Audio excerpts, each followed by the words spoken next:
এর ভিতরে গোসল করে এক সুন্দরী নারী, দেখতে শুনতে অনেক বালা। এত সুন্দর নারীর আগে কখনো দেখি নাই। সদাগর চিন্তা করে কত নৌকা নিয়ে কত এই নদী দিয়া গেলাম, এত সুন্দর মহিলা নজরে পড়ে নাই।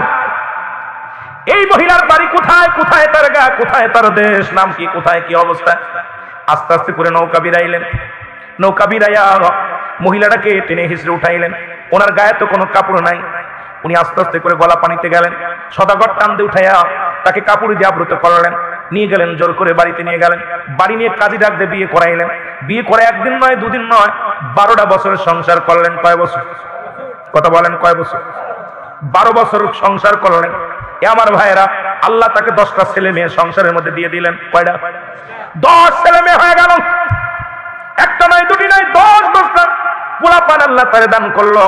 হঠাৎ একদিন সদাগরকে বলে, সদাগর রে, 12টা বছরে তোমার বাড়িতে কাজ করলাম, কষ্ট করলাম, এখন তুমি আমাকে একটু, আমি গোসল করবো নদীর ঘাটে যে। আবার যখন নদীর ঘাটে যা ডুব দিছে, বড় ইত্যাদি ঘটনাটা শুনে নেন বাবা। সঙ্গে সঙ্গে আবার উনি মহিলা থেকে পুরুষ হয়ে গেছে। দেখে কানের ভিতরে নাই দুল, নাকের ভিতরে নাই নাকফুল, কাগালার ভিতরে নাই মালা, হাতের ভিতরে নাই বালা। যেরকম ছিল উনি তাকায় দেখে রে, 12 বছর আগে যে ওই লুঙ্গি আর গামছা যেখানে রেখেছিল কাপড়খানা, সেই কাপড়খানায় এখনো দুলতেছে। ও মুসলমান শুনে নাও, দিলের কান্ডা লাগায় শুনে নাও। সঙ্গে সঙ্গে উনি কি করলেন, ওখান থেকে উঠে ধরে কাপড় নিয়ে বাড়ি গেলেন। বাড়ি নিয়ে যায় দেখে বিবি এখনো মাছের আজকে ফেলাইতেছে। জোরে বলা যাবে না আল্লাহু আকবার। মাছের এখনো আজ ফেলাই। ডাকতে কয়, বিবি রে, তোমার মাছ কুটা হয় নাই। ডাকতে বলে, স্বামী, ও আমার স্বামী, আপনি শুনে নেন, এই মাত্র আপনি গেলেন, আমার কি দুটি হাত দিয়ে আমি কত কি করব। এই মাত্র আপনি গেলেন গোসল করতে, আপনি বলেন এত ফস করে রান্না কেমনে করবো, মাছ কেমনে করবো। কয়, বিবি রে, আমি বড্ড ভুল করে ফেলেছি, আমি অপরাধী। কারণ আমার জীবন থেকে 12টা বছর পার হয়ে গেছে। আমি মানুষের এক সদাগরের সংসার করেছি, 12টা বছর সংসার করেছি। সেই সংসারে আমাকে আল্লাহ 10টা ছেলে মেয়েও দান করেছে। আরে আমি 12 বছর কাটা, 12 বছরের মধ্যে যদি মাছ কুটা না হয়, আমার নবী মিনিট লাগে, আমার নবী দিন লাগে না, ওই 27 বছর লাগে না, সুমাস লাগে না। আমার নবীজি মিনিটের মধ্যে মৌলার দিদার করতে পারে। কেউ মানুক আর না মানুক, আমি মানি। জোরে জোরে চিল্লায় বলো মারহাবা। রাসূলুল্লাহর কদমে চলে আসলেন, রাসূলের কাছে বিবরণ বললেন, ইয়া রাসূলুল্লাহ, ইয়া হাবিবাল্লাহ, নবী গো, এই এই বৃত্তান্ত। বলেন, ইহুদি রে, আমার বলা ইহুদি রে, তোমার কি বিশ্বাস হয়? কয়, হুজুর, পৃথিবীর কোন মানুষের বিশ্বাস না হলে আমার বিশ্বাস হয় আপনি চোখের পলকে পারেন, কারণ এই ক্ষমতা আল্লাহ আপনাকে দিয়েছে, যেহেতু আপনি রাহমাতুল লিল আলামিন। আপনার পাওয়ার, আপনি নবী কুল শিরোমণি, নবীদের নবী, আপনার তুলনা নাই। সুতরাং আপনি সারা পৃথিবীর কেউ এমন কাজ করতে পারে না দিদার পাওয়ার সম্ভাবনায়। কারণ আমি সাক্ষী দিলাম, আমার নবীজির মিরাজ সত্য, আমার নবীজির মিরাজ সত্য, আমার নবীজির মধ্যগমন সত্য। জোরে জোরে চিল্লায় বলা যাবে না মারহাবা। এ আমার ভাইয়েরা, আমার জান্নাত দেখিয়েছে, জাহান্নাম দেখিয়েছে, নবীজি বর্ণনা করে খাদিজা রে, শোনো। বলে, হুজুর, আপনি জাহান্নামের মধ্যে কি দেখলেন? একটু বিবরণ দিলে বুঝতে পারবেন বাবা, ওদিকে নয়, লম্বা আলোচনা নয়। যেটা বলতেছিলাম, হুজুর আপনি জাহান্নাম দেখে আসলেন, জান্নাত দেখে আসলেন, এই জান্নাতের ভিতরে কি দেখলেন, জাহান্নামের মধ্যে কি দেখলেন? নবী কয়, খাদিজা রে, আমি প্রথম জাহান্নামের মধ্যে গেলাম, দেখলাম অধিক পরিমাণ নারীরা জাহান্নামে, 90% মানুষ, 90% মেয়েরা এই জাহান্নামের মধ্যে। আল্লাহু আকবার বলেন না। খাদিজা বলে, ইয়া রাসূলুল্লাহ, ইয়া হাবিবাল্লাহ, হাকিকত কি আমার মেয়ের জাতি এত জাহান্নামে কেন, এত জাহান্নামী কেন? বলো, খাদিজা রে, শোনো, ওই জাহান্নামের ভিতরে আমার আল্লাহ ঢুকাইছে ওই সমস্ত মেয়েরা, যে সমস্ত মেয়েরা স্বামীর লানত করে, স্বামীকে অভিশাপ করে, লানতকারী মহিলারা জাহান্নামী। আমার নবী বলা পর আম্মাজান খাদিজাতুল কুবরা বলে, ইয়া রাসূলুল্লাহ, ইয়া হাবিবাল্লাহ, লানত কাকে বলে একটু জানতে পারিনি।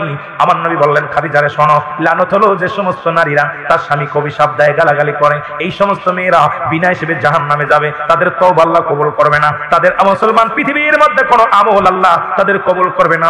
যে সমস্ত নারীরা পৃথিবীর মধ্যে তার স্বামীকে অভিশাপ দেয়, গালি দেয়, অভিশাপ দেয়, মুসলমান শুনে নাও, বিনা হিসেবে জাহান্নামে যাবে। জোরে জোরে বলো আল্লাহু আকবার। নবীজি বললেন, তৃতীয় জাহান্নামে গেলাম গো, দেখলাম অধিকাংশ নারী জিহ্বা উল্টায়া পিছনের দিকে পেরাক লাগায় রাখছে, প্যারাক লাগায় রাখছে। জাহান্নাম থেকে যেহেতু মিরাজের আলোচনায় গেছেন, একটু জাহান্নামে ঢোকার দরকার, জান্নাতে ঢোকার দরকার। কত বিস্তারিত আলোচনা তো করা সম্ভব হবে না, তবু একটু বলে যাই। নবী বললেন, বলে খাদিজা বলে, ইয়া রাসূলুল্লাহ, ইয়া হাবিবাল্লাহ, কিসের জন্য তাদের জিহ্বাটা উল্টায় রাখছে? নবী বলার পর, খাদিজা রে শোনো, এই সমস্ত মেয়েরা যাদের কথা বেইবারের বাইরে চলে গেছে, যাদের আওয়াজ, যাদের কথা সাউন্ডটা ঘরের বাইরে চলে গেছে, এই সমস্ত মেয়েদের জিহ্বাটা টেনে এই মুসলমান পিছনে প্যারাক লাগায় রাখবে। আপনার এলাকায় যে তুমি এরা আছে, শুনে নেন, আমার মারা, আপনারা মায়ের জাতি, আপনারা নবীদের মা, আপনারা আলেমদের মা, আপনারা কারি সাহেবের মা, নবীদের মা গো। যে নারীর কথা বেইবারের বাইরে চলে যায়, তাকে শরীয়তের তালাক দেওয়া জায়েজ হয়ে যায়। এখন যদি এই ওয়াজ করি, সকালবেলা আমার হাতে হ্যান্ডকাপ লাগায় দিবেন মুসলমান, কারণ এখন সব জায়গায় নারী নেতৃত্ব। এখন যেখানে যাবেন সেখানেই নারী, যেখানেই যাবেন সেখানেই নারী। এখন পুরুষ পুরুষ নির্যাতিত দেশ অল পৃথিবী, শুধু বাংলাদেশ নয়, অল পৃথিবী এখন পুরুষ নির্যাতিত দেশ। জোরে বলেন ঠিক কিনা? আমার ভাইরা, আমার বন্ধুরা, আমার এবার আম্মা জান বলেন, ইয়া রাসূলুল্লাহ, ইয়া হাবিবাল্লাহ, এরপরে কোন জাহান্নামে যা কি দেখলেন? নবী বলেন, খাদিজা রে, তৃতীয় নম্বর জাহান্নামে যে দেখি একদল নারীর মাথার উপরে আগুনের সাপ, আগুনের কাকগুলো ঠুকায় ঠুকায় খায়, ঠুকায় ঠুকায় খায়। নবী বলার পর খাদিজা বলে, ইয়া রাসূলুল্লাহ, ইয়া হাবিবাল্লাহ, এর হাকিকত কি, একটু কারণটা কি আমার বলেন। নবী বললেন, খাদিজা রে, যে সমস্ত মহিলারা তারা মাথার চুলগুলো এলোমেলো করেছে, বেগানা পুরুষের দেখাইছে, এই সমস্ত মেয়েদের যারা মাথায় কাপড় রাখে না, যারা মাথার কাপড়গুলো ফেলে দেয়, আমি মাদের পায়ে ধরে বলে যায়, এই এলাকার মারা, তোরা মায়ের জাতি, তোদের ইজ্জত আল্লাহ দিছে, তোরা মাথার কাপড় রেখে দে, মাথার কাপড়গুলো রেখে দে, তোরা চুলগুলো বেগানা পুরুষের দেখাস না। যে সমস্ত নারীরা মাথার চুলগুলো বেগানা পুরুষের দেখাইবে, কিয়ামত কিয়ামতের ময়দানে আগুনের সাপ তাদের মাথার মস্তিষ্কগুলো ঠুকায় ঠুকায় খাইবে। জোরে জোরে চিল্লায় বলা যাবে না আল্লাহু আকবার। আমার ভাইরা, আমার বন্ধুরা, আমার রাহমাতের নবী আবার জান্নাতের মধ্যে গেলেন। দরজা খুলে দেখলে দেখতে পাইলেন একদল নারীদের গায়ের মধ্যে আগুনের সাপগুলো মুড়ায় আছে। নবীজি বলার পর খাদিজা বলে, ইয়া রাসূলুল্লাহ, ইয়া হাবিবাল্লাহ, কারণ আমার নবীজি বলছে, আমি অধিক পরিমাণ নারী জাতিকেই দেখেছি জাহান্নামীতে। আমার কথা না, নবীজির কথা। অনেক আবার মা বোন বলতে পারেন, হুজুর খালি আমরাই কি গেছি জাহান্নামে, অন্য কেউ যায় নাই? মারে শুনে নে। নবী বলছে, আমি জান্নাত জাহান্নাম দেখলাম, ওই জাহান্নামের মধ্যে দেখলাম অধিকাংশ নারীর সংখ্যা এই জাহান্নামের মধ্যে বেশি। নবীজি বললেন, খাদিজা বলে, ইয়া রাসূলুল্লাহ, ইয়া হাবিবাল্লাহ, নবী গো, কিসের কারণে আগুনের সাপগুলো গায়ের মধ্যে মোড়ানো? নবী বললেন, খাদিজা রে, আমি জিবরিল আমিনের কাছ থেকে শুনেছি। জিবরিল আমিন বলছে, আল্লাহ বলে দিয়েছে, জিবরিল কি, এই সমস্ত নারীরা পাতলা কাপড় পরিধান করতো, জর্জেট কাপড়। আজকে আমার মারা শোনো, শোনো বাবারা শোনো, যে সমস্ত মেয়েরা পাতলা জর্জেট কাপড় পরিধান করে, গায়ের কাপড়গুলো দেখা যায়, গায়ের গোস্তগুলো দেখা যায়, পাতলা কাপড় পরিধান করে, আল্লাহর দরবারে শুনে নাও, ইয়াউমাল কিয়ামতের ময়দানে তোমাদের গায়ের মধ্যে আগুনের পোশাক পরানো হবে, তোমাদের গায়ের মধ্যে আগুনের সাপগুলো মুড়ায়া তোমাদেরকে কামড়াতে শুরু করবে। আমার মারা শোনো, আমার মারা শোনো, একটু মোটা কাপড় গায়ে দিও, তোমাদের অনুরোধ করি মা গো, তোমাদের অনেক দাম, তোমাদের অনেক মূল্য গো মা, কারণ তোমাদের গর্ভে থেকে নবীগণ আসছে, তোমাদের গর্ভে থেকে আলেমগণ আসছে, তোমাদের গর্ভে থেকে আলেম ওলামা হাফেজকারী আসছে। মুসলমান, বাংলাদেশের দোয়েল পাখি হলো বাংলাদেশের জাতীয় পাখি। ও যদি জানতো, তার দাম যদি জানতো, তার মান যদি জানতো, জীবনেও কোনোদিন ময়লার উপরে পড়তো না। সে গাছের ডালায় বসে বলতো, আমার খাবার এনে দাও, কারণ দোয়েল পাখি যে জাতীয় পাখি, দোয়েল নিজেও জানে না তার দাম কত। তদ্রূপ আমার দেশের মা বোনেরা, তারা নিজেদের দাম জানে না, তারা কয় সমান অধিকার চায়, সমান অধিকার চায়। মারে, তোমরা কি একবার ভাবতে পারো না, তোমরা হাফেজ সাহেবের মা, তোমরা কারি সাহেবের মা, তোমাদের গর্ভে থেকে দুনিয়ার যত গাউস কুতুব আসছে, সবই তো তোমাদের গর্ভে থেকে আসছে রে মা। তোমাদের দাম আমার আল্লাহ অনেক দিছে, সুতরাং তোমরা ইজ্জতটা রক্ষা করো, সমাজটা রক্ষা করো, জাতিকে রক্ষা করো মা, পর্দা করো। আর লজ্জা যদি নাই থাকে রে মা, একটু লজ্জাপতির পাতা বেটে বেটে খাইও, দেখবা তোমাদের এমনি লজ্জা এসে যাবে। জোরে বলেন ঠিক কিনা? রাসূল জাহান্নামের ভিতরে যাইয়া দৃশ্যগুলো দেখুন। এবার দেখে একদল নবী বললেন, আমি আয়েশা, খাদিজা রে, আমি দেখলাম একদল মহিলা পুরুষের পেটটা বড় গো, অনেক বড় পেট, চিৎকার মারতেছে। এই দুই জাতি শুধু চিৎকার মারে। নবীজি বলার পর খাদিজা বলে, ইয়া রাসূলুল্লাহ, ইয়া হাবিবাল্লাহ, হাকিকত কি? বলে, খাদিজা রে, ওই সমস্ত নারী পুরুষ তারা দুনিয়ার মধ্যে সুদ খাইতো, সুদখোর। এই সুদখোর দুনিয়ার মধ্যে ওদের পেটের মধ্যে শুধু সাপ আর সাপ। এই সুদখোরের পেটটা হবে বড়। ওই সুদখোর নারী, সুদখোর পুরুষগুলো জাহান্নামের মধ্যে তারা হাঁটতে পারবে না, চলতে পারবে না, শুধু চিৎকার মারবে, শুধু পেটের মধ্যে ভিতরে শুধু সাপ আর বিচ্ছু হবে। যারা এই দুনিয়ার মধ্যে সুদখোর, বাবারা শুনে নাও, এই সুদখোর ঘুষখোরের অবস্থা হবে, কাহিল অবস্থা হবে, বড় ভয়ঙ্কর। নবীজি বললেন, আইস খাদিজা রে, আমি এই দৃশ্য দেখে আমি সহ্য করতে পারি না। ওই জাহান্নামের মালিক ফেরেশতা সবাই শুধু জোর করে চিন্তাদের হাত ধরে টেনে টেনে নিয়ে শিকল দিয়া টেনে টেনে হিসতে হিসতে জাহান্নামের দিকে নিয়ে যায়। এই জাহান্নামের করুণ কাহিনী বলতে যায় নবীজি চোখের পানি ধরে রাখতে পারে নাই। আল্লাহ, আমার আদরের উম্মতদেরকে তুমি জাহান্নামে দিবা। আল্লাহ, তুমি আদরের উম্মতদের তুমি জাহান্নামে দিও না গো। সুতরাং আমি আপনাদেরকে বলে যাই, ও বাবারা শোনো, আল্লাহ কয় জাহান্নাম রাখছি ওই তাতুলিল কাফিরিন। আল্লাহ কয় কাফের বেঈমান মুনাফিকদের জন্য একটা নয় দুটি নয় 7টা জাহান্নাম প্রস্তুতি করে রাখছে। আর 7টা জাহান্নামী রাসূলুল্লাহ ঘুরে ঘুরে দেখছে। দেখে এই করুণ দৃশ্য, কারণ আমার নবীজি মিরাজের রাত থেকে এসে শুধু জাহান্নামের কথা ভাবতো আর কাঁদতো, চোখের পানি ছেড়ে কাঁদতো। ওই পাথর হবে মুসলমান জ্বালানি, এই মানুষ আর পাথরগুলো জ্বলবে, এর মধ্যে মানুষগুলো পুরানো হবে, ওই জাহান্নামের অগ্নিকাণ্ড গো আল্লাহ।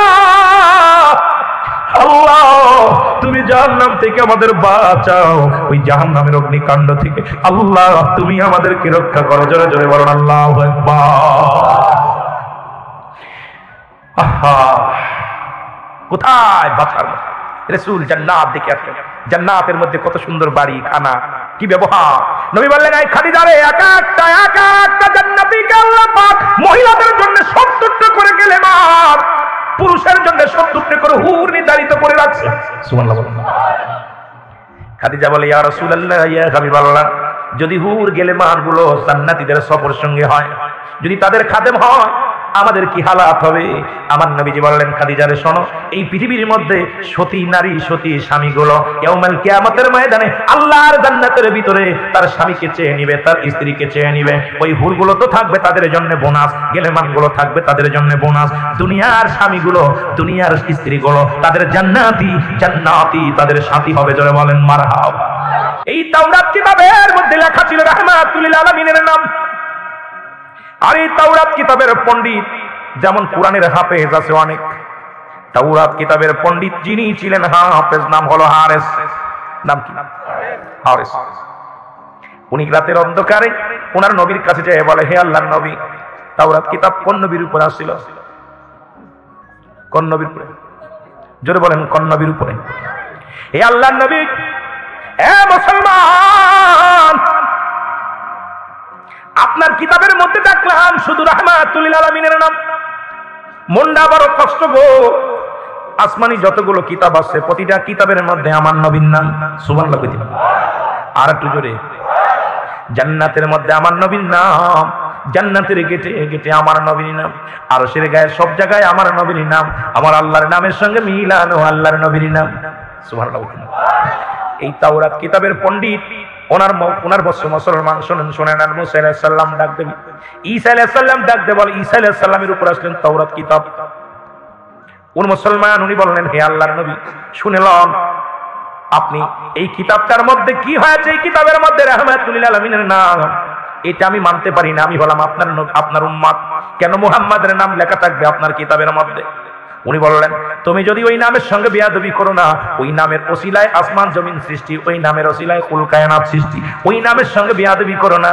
উনি রাতের অন্ধকারে কি করলেন? তাওরাত কিতাব পড়তে যায় রাসূলুল্লাহর নামগুলো কেটে দিলেন, কালি লাগায়া দিলেন। কালি লাগানোর সঙ্গে সঙ্গে রে মুসলমান শুনে নাও, উনি সঙ্গে সঙ্গে মানুষ থেকে গুইসাপ হয়ে গেছে। ধরে বলেন আল্লাহু আকবার। যা যখন দরজা খুলছে তাকে বিশাল বড় একটা গুইসাপ দেখে সব লোকজন দৌড়ায় পালাই রে। হারেস ডাক দে কয়, আমার আপনজনেরা শোন, আমি সাপ নয়, আমি মানুষ, আমি হারেস, আমি গুইসাপ হয়ে গেছি। সেই নামটা হলো শেষ নবী রাহমাতুল লিল আলামিন, নবীদের নবী রাহমাতুল লিল আলামিনের নামের সঙ্গে বেয়াদবি করেছি। নামটা তাওরাত কিতাব থেকে কেটে দেওয়ার কারণে আমি গুইসাপ হয়ে গেছি। দৌড়ায়া যা, আমার নবীর কাছে দৌড়ায়া যা, আমার জন্য দোয়া করে যেন আল্লাহ যেন আমার ভালো করে দেয়। সুবহানাল্লাহ। একটু জোরে বলা যাবে না আল্লাহু আকবার। যা বলে নবী গো,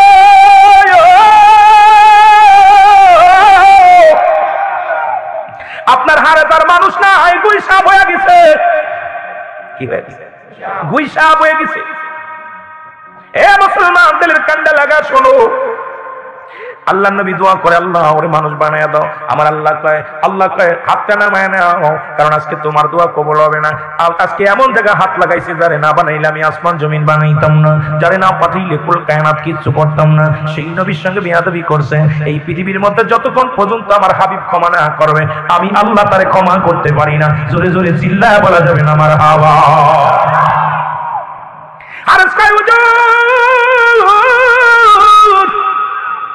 আমি মানুষ হতে চাই না, আমাকে হায়াত দাও, আল্লাহর কাছে দোয়া করে যতদিন পর্যন্ত আখির নবী দুনিয়ার মধ্যে আগমন না করবে, যতক্ষণ পর্যন্ত তার কাছে ক্ষমা না চাইতে পারবো ততদিন পর্যন্ত যেন আমার মরণ হয় না। নবী দোয়া করলেন, আল্লাহ কবুল করলেন। 1 মাস 2 মাস কয়েক মাস চলে গেলেন, বছর চলে গেলেন, যুগ চলে গেলেন। রহমতের নবী দুনিয়ার মধ্যে আগমন করলেন। মক্কাতে মদিনা থেকে মক্কায় নবী আগমন করলেন। ও মুসলমান শুনে নাও, খবর পাইলেন রহমতের নবী দুনিয়ার মধ্যে আগমন করেছে। উনি মদিনা থেকে মক্কার দিকে হাঁটা শুরু করলেন বুকে হেঁটে। তখন মদিনা থেকে মক্কায় যেতে লাগতো 6 মাস। এই 6 মাসের পর বুকে হেঁটে হেঁটে গেলেন, আবু জেহেলের বাড়ির সামনে যান। আবু জেহেলের বাড়ির সামনে যাইয়া ওনার চোখে ঘুম ধরলেন। রাস্তা ওনার ঘরের সামনে যে ঘুমায় আছে, সকালবেলা ঘুম থেকে উঠে আবু জেহেল দেখে বিশাল বড় এক সাপ। আবু জেহেল করে বাপ, মুহাম্মাদের সঙ্গে আমার একটু বিদ্রোহী চলতেছে, মুহাম্মদ সাপ পাঠাই দিচ্ছে। কথা বলতে একটু বিদ্রোহী চলতেছে, যে সাপ পাঠাই লাঠি নিয়ে সাপ। সাপের ইতিহাস তো আপনারা দুনিয়া সৃষ্টির অয়সব করলে আপনারা পাবেন। সাপ ছিল জান্নাতের ভিতরে, সাপ ময়ূর কি অবস্থা ছিল রেনি ওয়াজ করলে আবার অনেক লম্বা আলোচনা। আদম আলাইহিস সালাম থেকে শুরু করে কোথায় রাখলো তারে। সাপ বিশ্বাসঘাতকতা করছিল, ওই শয়তানকে গালের মধ্যে নিয়ে ভিতরে ফেলাই দিয়েছিল। অনেক ইতিহাস, ওদিকে আমি যাবো না। মুসলমান গভীর মনোযোগ, আমার বাবার দিলের কান্না লাগা শোনো। আবু জেহেল লাঠি আইনা যখন কইছে মার, আরে তাকে আবু জেহেল রে আমারে মারিস না, আমি সাপ না, আমি হলাম হারেস, আমি তাওরাত কিতাবের পণ্ডিত, আমারে তুই মারিস না। কে কার কথা শোনে? আবু জেহেল এমন মারা মারছে, মারিয়ে একদম সেটাং করে ফেলছে। পুড়াইয়া আগুন দিয়া পুড়াইলেন সাপটারে। শুধু মেরে খন্ত হয় না, হাড্ডি গুড্ডি ভাঙছে। এরপরে সাপটারে আগুন দিয়া পুড়াইয়া, ও মুসলমান শুনে নাও, আগুন দিয়ে পুড়াইয়া এই সাপটারে লইয়া কি করছে, একটা পাতিলের মধ্যে বইরা আমার নবীর কাছে চলে আসছে যে মুহাম্মদ যদি এই পাতিলের মধ্যে কি আছে বলতে পারে তাহলে আব্দুল্লাহর বেটা মুহাম্মাদের কালেমা পড়ে আমি আবু জেহেল মুসলমান হয়ে যাব। জোরে জোরে চিল্লায় বলা যাবে না আল্লাহু আকবার। নবীরে কত রকম পরীক্ষা করেছে, চন্দ্রটা পর্যন্ত দ্বিখণ্ডিত করেছে রাসূলুল্লাহ, কিন্তু কপালে ওর কালেমা নাই, ওর কপালে কালেমা নাই। আমার ভাইরা, আমার বন্ধুরা, আমার শোনো, আবু জেহেল সকালবেলা পাতিলে করে ছাইগুলো নিয়ে বলে, হে আব্দুল্লাহর বেটা মুহাম্মদ সাল্লাল্লাহু আলাইহি ওয়াসাল্লাম, তুমি যদি বলতে পারো পাতিলের মধ্যে কি আছে, যদি পাতিলের মধ্যে কি আছে বলতে পারো, তাহলে আমি কথা দিলাম জনগণের সামনে আমি কালেমা পড়ে মুসলমান হয়ে যাব। একটা মিনিটের অমুসলিম থাকবো না, তোমার বিদ্রোহী করবো না, তোমার সাথে কোনো শত্রুতায় করবো না রে বাবা, তুমি যদি এটা বলতে পারো। আমার নবী কয়, আবু জেহেল রে, এই পাতিলের মধ্যে যা আছে ওইটা যদি কথা বলে নিজের পরিচয় দেয় তাহলে কি তুমি মানবা? পায় তাহলে তো কোনো ব্যাপারই না। মুসলমান আমার নবী হাত ধরে সোজা করিয়া যখন বললেন, ও মুসলমান শুনে নাও, যখন বললেন আল্লাহ, ও আমার আল্লাহ, পাতিলের মধ্যে কি আছে জবান খোলায়া দাও, সঙ্গে সঙ্গে পাতিলের ভিতর থেকে কালেমা বাইরে হয়েছে, লা ইলাহা ইল্লাল্লাহু ঈসা রূহুল্লাহ। জোরে জোরে চিল্লায় বলা যাবে না মারহাবা। ঈমানের মালিক হলে আমার আল্লাহ যদি নাই হতো মুসলমান, কারণ আবু জেহেলের কপালে তাদের ঈমান নাই, এরকম আবু জেহেলের দলের লোক যারা আজও পর্যন্ত নবীর বিরোধিতা করে তারা তারা যতই মাসলা দেন কাজ হবে না, যতই নবীর শান বুঝান কাজ হবে না, যতই তাদের নবীর কথা বলেন তাদের কষ্ট লাগবে। মুসলমান শুনে নাও, একমাত্র আমাদের মানলে আবু বকর, না মানলে আবু জেহেল। কারণ যারা মানছে তারা আবু বকর হয়ে গেছে, যারা মানতে পারে নাই তারা আবু জেহেলের দলের লোক। জোরে জোরে বলেন ঠিক কিনা? আর তুই জোরে জোরে চিল্লায় বলেন আল্লাহু আকবার। মুসলমান শুনে নাও, রহমতের নবী শুধু একভাবে না, অসংখ্যবার আমার নবীজি কে নিয়ে এই মিরাজ নিয়ে তৎকালীন জামানার মানুষগুলো কত অবহেলা করেছে, নবীর দিদার নিয়ে অবহেলা করেছে, নবী নবুয়াত পেয়েছে এটা নিয়ে অবহেলা করেছে। তারা কারা? আমার নবীর চাচার সংখ্যা ছিল 9 জন। কয়জন? জোরে বলেন কয়জন? এই 9 জনের মধ্যে 2 জন হলো ইমানদার, একজনের নাম আমির হামজা, আর একজনের নাম আব্বাস। বাকি 7 জনই রাসূলকে মানতে পারে নাই। তাদের ধারণা ছিল আব্দুল্লাহর বেটা মুহাম্মদ কেমনে নবী হয়। ওই 7 জনের বংশধর যারা জীবনেও মিরাজ মানবে না, তারা ওই 7 জনের বংশধর যারা নবীকে কখনো মানবে না, তারা ওই 7 জনের বংশ বংশধর যারা, আমার নবী সাধারণ মানুষ ভাববে তারা, ওই 7 জনের বংশধর যারা আমার নবীর মিলাদ কিয়াম করে না তারা, ওই 7 জনের বংশধর যারা আমার নবীকে ছোট করে দেখে তারা, ওই 7 জনের বংশধর যারা তারা কয় নবী আমগার মতন মানুষ ভাবে তারা। জোরে জোরে চিল্লায়া বলা যাবে না ঠিক কিনা? বাকি হলো 4 জন। এই 4 জনের বংশধর যারা আজও নবীকে মানতে পারে নাই, তারা আজও তারা নবীকে মানতে পারে নাই, নবীকে তারা চিনতে পারে নাই, আমার নবীর সাধারণ পাবলিক মনে করতো। এই জন্য আমি বলতেছিলাম যে কথা নবী বলেন হায়াতি খায়রুন লাকুম ওয়া মামায়াতি খায়রুন লাকুম, আমার নবী বলে ওয়াফাতি খায়রুন লাকুম, আমার নবী কয় উম্মতিরা গো এই দুনিয়ার মধ্যে আমি নবী আগমন করলাম আমার উম্মতের কল্যাণ স্বরূপ। শরীয়তে আমার নবী, তরিকাতে আমার নবী, হাকিকতে আমার নবী, কবরে আমার নবী, মিজানে আমার নবী, চলতে পথে আমার নবী, খাবারের মধ্যে আমার নবী, ঘুমের মধ্যে আমার নবী। নবী কয় আমার এই জিন্দেগিতে আমি আসলাম আমার উম্মতের কল্যাণের জন্য, আবার দুনিয়া থেকে বিদায় হয়ে গেলাম। এই জন্য আমার দেশের কিছু মৌলবীরা কয়, আলেমরা কয় নবী আমগার মতো মানুষ। নবী তো নিজেই কইছে আমি তোমাদের মধ্যে আগমন করেছি আমার উম্মতের জন্য কল্যাণ স্বরূপ। এখন নবী বিয়ে করছে, এই বেঈমানেরা কয় আমরাও বিয়ে করছি, নবীও খাইছে আমরাও খাই, নবী ঘুমায় আমরাও ঘুমাই। হে মুসলমান শুনে নাও, দিলের কান্দে লাগায় শুনে নাও, সব কথা ভালো করে কান দিয়ে শোনো। কারণ নবীর সঙ্গে কার সঙ্গে মিশাল দাও? কারণ নবী হলো গুনাহ থেকে মুক্ত, আমরা হলাম গুনাহে যুক্ত। নবীরা হলো মাসুমের মাসুম, আমরা হইলাম গুনাহ মার্কা মানুষ। এই গুনাহ মার্কা মানুষ হইয়া আমার নবীর সঙ্গে তোমরা যারা মিশাল দাও, তোমাদের মতো পাগল আর দুনিয়ার মধ্যে কেউ নাই। ধরে বলেন ঠিক কিনা? আবার নবী বলেন আমি ওফাতি খায়রুল লাকুম, আমার ওফাতটা হয়ে গেল, দুনিয়ার মধ্য থেকে আমি বিদায় নিলাম। কিছু কিছু বেঈমান কয় নবী মরে গেছে। এ বুকারা শোন, ভালো করে শোন, আব্বারা শোন, যারা কয় নবী মারা গেছেন এদের মতো বুকার দুনিয়ার মধ্যে কেউ নাই। নবী বলেন মামায়াতি খায়রুল লাকুম, আমার নবী কয় উম্মতিরা শোনো, এই পৃথিবীর বুক থেকে আমি নবী ইন্তেকাল করেছি, আমি ওফাত করেছি, এটা আমার উম্মতের জন্য কল্যাণকারক। কারণ পৃথিবীর মধ্যে কোন উম্মত যখন ভালো কর্ম করে, ভালো কাজ করে, আমি নবীর সঙ্গে সঙ্গে আল্লাহর দরবারে প্রশংসা করি, আমার আল্লাহ অমুক গ্রামে অমুক ব্যক্তি ভালো কর্ম করেছে, আল্লাহ তুমি অমুক ব্যক্তির জন্য প্রশংসা করে, আমার নবীজি প্রশংসা করে আল্লাহ ওই তৌফিক আহমেদ চৌধুরী সাহেব ভালো একটা কাজ করেছে, আল্লাহ আমার নবী প্রশংসা করে আল্লাহর দরবারে। আবার কোন উম্মত যদি গুনাহের কাজ করে, সঙ্গে সঙ্গে আমার নবী বলে আমি আমার আল্লাহর দরবারে বলি আল্লাহ ওই আক্তার আলী সাহেব আল্লাহ গুনাহ করেছে, আমি অমুকের তরফ থেকে তোমার দরবারে ক্ষমা চাই। আমার নবী ইস্তেগফার করে বান্দার জন্য, আল্লাহ অমুক গ্রামে অমুক বান্দা অন্যায় করেছে, আমি অমুকের তরফ থেকে ইস্তেগফার করলাম, ক্ষমা চাই। পৃথিবীর মধ্যে অন্যায় করে ছেলে মাপ চায়, বাবা অন্যায় করে গ্রামের ছেলে মাপ চায়, চেয়ারম্যান মেম্বার যাইয়া এমন নবীর উম্মত হইলাম, ভুল করি আমি ক্ষমা চাই রহমতের নবী। এই নবীর পক্ষে থাকার দরকার আছে কি না? কথা বোঝেন? অন্যায় করি আমি, মাপ চাই কে? নবী। আরে কোন নবী এরকম হবে না, কোন নবী এরকম হবে না। কার বিরুদ্ধে কথা বলো?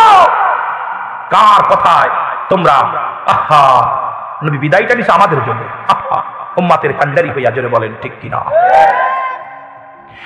আমার মনের জল্পনা কল্পনা, নবী যাব আমি সোনা, যাব আমি সোনার মদিনায়, বলো যাব আমি। আমার মনের জল্পনা কল্পনা, নবী যাব আমি সোনা, একটু জোরে জোরে বলেন যাব আমি সোনা। এর নবীজিকেও ভালোবাসি, মনটা আমার অনেক খুশি, নবীজিকেও ভালোবাসি। এর নবীজিকেও ভালোবেসে তৃপ্তি মেটে না, বলো নবীজিকেও ভালোবেসে না গো যাব আমি সোনা। আমার মনের জল্পনা কল্পনা, নবী যাব আমি সোনা। নবীর প্রেমে এত জাদু, ডাকিলে মনে হয় মধু, নবীর নামে এত মধু, ডাকিলে মনে হয় মধু। এই মধু কোথাও মেলে না, বলো এই মধু না গো যাব আমি সোনা। আমার মনের জল্পনা কল্পনা, নবী যাব আমি সোনা। আরো জোরে বলেন যাব আমি সোনার মদিনায়, বলো যাব আমি। আমার মনের জল্পনা কল্পনা, নবী যাব আমি। এলাকাবাসীর যত গুনাহ মাফ করে দাও মাবুদ মওলা, এলাকাবাসীর যত গুনাহ মাফ করে দাও মাবুদ মওলা, মাফ করে দাও মাহফিলের উসিলায়, বলো মাফ করে দাও মাহফিলের উসিলায়। মদিনায় গো যাব আমি সোনা, আরো জোরে বলেন যাব আমি সোনা, ফিরি আমার মনের জল্পনা কল্পনা নবী যাব আমি। মারহাবা মারহাবা। নবীর সাথে যারা বেয়াদবি করতেছে তাদের পরিণাম ভালো। এ আমার ভাইয়েরা, আমার বন্ধুরা, আমার দিলের কান্ডা লাগা শোনো। আবু জেল পাতিলটা ছেড়ে দিছে, ছেড়ে যে দিছে মাটি পড়া সাপ, বিশাল বড় এক সাপ, সাপটা ফট মেলছে করে কামড় দিল। আবু জেলকে বাতিজা সাপটা ঠেকাও, আমি কালেমা পড়তেছি, ঠেকাও। হারেস বলতেছে হুজুর ও কখনো কালেমা পড়বে না, ওর কপালে আমি অনেক করে অনুরোধ করেছিলাম আমাকে মারতে, কিন্তু অনেক অনুনয় বিনয় করার পর আমার কোনো কথা শুনে নাই, আমাকে মেরে হাড্ডি গুড্ডি ভেঙে দিছে, এমনকি আগুন দিয়ে পুরো আমার সাইকেল, ওকে ছাড়া যাবে না। আমার নবীজিকে বলতেছে আবু জেল বাতিজা সাপটা ঠেকাও, আমি দেখতেছি। এক দুই পা আগায়ে আবু জেল আজুদুর কালুদুর সাপ পিছন থেকে দৌড়। আমার নবী পিছন থেকে ডাকতেছে এই হারেস দাঁড়া। দেখবেন গুই সাপ যখন রাস্তাতে চলে ডান দিকে এরকম বাম দিকে খালি তাকায়, ডান দিকে বাম দিকে খালি তাকায়, কারণ সামনে আগায় আর পিছনে তাকায়, সামনে আগায় আর পিছনে তাকায় সাপ। আমার বাবারা এই আমার নবীজির কাছে আসলেন হারেসা, আমার নবীর কাছে সব বিস্তারিত বললেন, আমার নবীজি ক্ষমা করে দিলেন। হারেসা চলে যাচ্ছে, আমার নবী কয় হারেস রে তোর কি মানুষ হতে ইচ্ছা করে? আমার নবী বললেন, হারেস বলে হুজুর আমি যে অন্যায় করেছি, আমি যে আপনি ক্ষমা করছেন এটা আমার পাওয়া সবচেয়ে বড় পাওয়া। নবী বলে না তোকে আমি মানুষ বানাই দিই। আবার ওই গুই সাপ থেকে হারেসাকে মানুষ বানাইলেন, কিন্তু তার আগে যতগুলো সেলাপেলা বানাইলেন ওই গুই সাপ থাকে হলো পচা পানির মধ্যে। কিসের মধ্যে? যেরকম কিসের মধ্যে থাকে? প্রসাব। দেখো পায়খানা প্রসাব ল্যাট্রিন ট্যাট্রিন যত ময়লা পানি তার মধ্যে খালি গুই সাপ থাকে, এই গুই সাপ থাকে। আল্লাহর একটা অভিশপ্ত আমার নবীর সঙ্গে বেয়াদবি করার কারণে এই গুই সাপ জীবনে ময়লার ভিতর থেকে উঠতে পারে না। যতদিনও আছে যত দেখবেন ময়লার ভিতর যত আবর্জনা এই ময়লার ভিতরে বসত বাড়ি। আর ওই যে আপনার যখনই দৌড়াবে দেখবেন খালি ডান দিকে বাম দিকে তাকাবে। আমার রাসূলের সঙ্গে বেয়াদবি করার পরেও আমার বাবারা আমার বেয়াদবি করার কারণে আল্লাহ তাকে গুই সাপ করে দিয়েছিল, কিন্তু তাও বেয়াদবি ছাড়ে নাই। আমার বাবারা এইরকম অসংখ্য লোক আছে যারা এখন আমার রাসূলের সঙ্গে বেয়াদবি করবে, আল্লাহ তাদেরকে কত ক্ষতি কত কি করলো, কত তাদের বিপদগামী করলো, কিন্তু তারপর আমার রাসূলের সঙ্গে দুশমনি করার তাড়িয়ে আছে। যারা বলেন ঠিক কিনা? নাচিল আকাশ নাচিল বাতাস নাচিল কোন দীপ্তিময় রাসূল তোমারই কারণে বিশাল ভুবনে আমার আল্লাহ জির পরিচয়। আল্লাহুম্মা নবী গো আপনি তো বললেন 70 টাকার হুর দিবে, 70 টাকা করে গেলেমান দিবে, তা আমি তো নবী আপনাকে পাওয়ার জন্যই তো বিয়ে করেছি নবী, আপনাকে চাই জান্নাতের মধ্যে। নবী কয় খাদিজা রে শোনো, তুমি শোনো, এই দুনিয়া থেকে যারা সতী নারী সতী পুরুষ আল্লাহর জান্নাতে যারা হবে ইয়াউমুল কিয়ামতের ময়দানে যখন জান্নাতে প্রবেশ করবে ওই হুরাদের সঙ্গে নারীকে দেওয়া হবে, গেলেমান দেওয়া হবে, তোমাকেও দেওয়া হবে। আমার বন্ধুগণ শুনে নাও, ওই স্বামীর সঙ্গে স্ত্রীকেও দেওয়া হবে, স্ত্রীর সঙ্গে স্বামীকেও দেওয়া হবে। তবে আদর্শবান চরিত্রবান ইমানদার স্বামী হওয়া লাগবে, স্ত্রী হওয়া লাগবে। যারা বলো মারহাবা। আল্লাহু আকবার। জান্নাত জাহান্নাম বিবরণ নবী দিতে যায় কিন্তু কাঁদছে, কান্না, খালি কান্নার কথা। জান্নাতের বিবরণ দিয়ে নবী কষ্ট আনন্দ পাইছে, আর জাহান্নামের বিবরণ দিতে যে নবী চোখের পানি ছাড়ছে, কাঁদছে, সহ্য করতে পারে না। জাহান্নাম এত বড়, এক একটা জাহান্নামের ভিতর 70,000 রশি লাগানো থাকবে। কত হাজার? 70,000 রশি লাগানো থাকবে। এক একটা জাহান্নামের এক একটা রশির মধ্যে 70,000 ফেরেশতা ধরে টানবে। কত হাজার? একটা রশির মধ্যে কোনে একটা রশির মধ্যে 70,000 ফেরেশতা ধরে টানবে। জাহান্নাম ভয়ে পালাবে, জাহান্নাম কিয়ামতের দিনে ভয়ে পালাবে। আল্লাহ বলবে জাহান্নাম কোথায় যাও? আল্লাহ তোমার বান্দার করুণ কান্না, ওই কান্না আমি সহ্য করতে পারি না, আর কত আমার পুরাইবা, ওদের সহ্য করতে। আমার আল্লাহ বলবে এ জাহান্নাম তোকে তো বানাইছি নাফরমানিকে সাইজ করার জন্য, তোকে তৈরি করেছি ওদেরকে সাইজ করার জন্য। দুনিয়ার জেলখানা যেমন বানায় অপরাধীকে শাস্তি দেওয়ার জন্য, জাহান্নাম বানাইছে আল্লাহ অপরাধীকে শাস্তি দেওয়ার জন্য। আল্লাহ বলবে এ জাহান্নাম পালানোর কোনো ব্যবস্থা নাই, আমি তোকে বানাইছি শুধু নাফরমানি বান্দাদেরকে সাইজ করার জন্য। পালাই লাভ নেই, তুমি শুধু জ্বলবে ওরা জ্বলবে, তুমি শুধু জ্বালাইতে থাকবে ওরা জ্বলবে। মিশে মিশে জিন্দেগি কাটায় দিলে, মিশে মিশে বন্দেগি না কইরা দুনিয়ার প্রেমে পড়ে। দুনিয়া আমার বাবারা শুনে নাও, সামনে আছে 14 ফেব্রুয়ারি ভালোবাসা দিবস। নাউজুবিল্লাহ। আজ থেকে বিড়ি সিগারেট খাবো না, আজ থেকে এই মুখ দিয়ে কোনো গাঁজায় টান দিব না, আজ থেকে এই মুখ দিয়া, ও মুসলমান শুনে নাও, কোনো বিড়ির মধ্যে টান দিব না। আজ থেকে এই মুখ দিয়া দুনিয়ার মধ্যে কোনো হারাম জিনিস খাবো না। এই মুখ দিয়ে আমি আবার ফেন্সিডিল যা কিছু আছে কোনো কিছু আমরা ভক্ষণ করবো না। এই মুখটা যে ব্যক্তি পবিত্র রাখতে পারবে আল্লাহ নবী ওয়াদা করছে আমি তার হাত ধরে জান্নাতে নিয়ে যাব। আজ থেকে বিড়ি সিগারেট গালে দিবেন না, আজ থেকে হারাম জিনিস ভক্ষণ করবেন না। কে কে রাজি আছেন একটু হাত দুটো মাওলারে দেখায় দেন, জোরে জোরে বলো আল্লাহু আকবার, নারায়ে তাকবীর। অনেক হাত উঠাইনি, খা যতবারই খা, যতবারই খা, বারণ করি না। আল্লাহ কবরের ভিতর তো আগুন পাবি, বিড়ি পাবি না, 2-1 প্যাকেট নিয়ে যাবি। কথাগণ ঠিক কিনা? ও বুড়ার চুল পেকেছে, পাকছে দাড়ি, গাল করেছে ব্যাক, তোরা দেখ রে তবু বুড়া টানে সিগারেট। যখন ঠিক কিনা? ও বুড়ার চুল পেকেছে, পাকছে দাড়ি, গাল করেছে ব্যাক, তোরা দেখ রে তবু বুড়া টানে সিগারেট। ও বুড়ার পাও গেছে কবরে, বুড়া হাতে নিছে লাঠি, বুড়ার মুখে জলে বাইরে চুলের গোদের বাতি। বুড়ার চুল পেকেছে, পাকছে দাড়ি, গাল করেছে ব্যাক, তোরা দেখ রে তবু বুড়া টানে সিগারেট। দাড়ি পেকে গেছে, কবরে যার মতো হয়ে গেছে, মুখ ভেঙে গেছে, দাঁত পুড়ে টান দস্যু কি টান। অন্ধকার রাত্রে ভালো দেখা যায়, অন্ধকার রাত্রে মনে হয় জুরি পোকা জ্বলতেছে, জুরি পোকা না, জুরি পোকার মতো মাঝে মাঝে জ্বলে ওটা লিবে যায়, জ্বলে ওটা লিবে যায়, টান টুকটাক টুকটাক আর টুকিটাকি। কথা কন ঠিক কিনা? আল্লাহ মায়ের গর্ভে যখন ছিলেন, আপনার আমার আল্লাহ তাআলা নাবির সঙ্গে নাবি জুড়াইয়া দিয়েছে।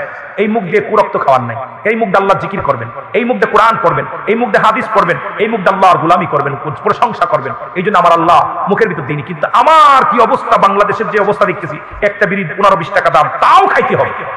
জোরে বলেন ঠিক কিনা? আরে হিন্দুদের দেয় মুখী আগুন মরা পর, আর মুসলমান মুখী আগুন দেয় মরার আগে। কথা ঠিক কিনা? মুহ আগুন দেয় না, কথা কন না? হিন্দুদের মুহ আগুন দেয়, দেখছেন? মুহ আগুন দেয়, আড়াই গুলি দিয়ে মুখের ভিতরে আগুন দিতে। আর আমরা কত বড় নিকৃষ্ট জাত, জাহান্নামের ভয়ে কান্দি, কিন্তু মুখের ভিতরে বিড়ি ঢুকাইতেছে। ঠিক কিনা? ঠিক কিনা?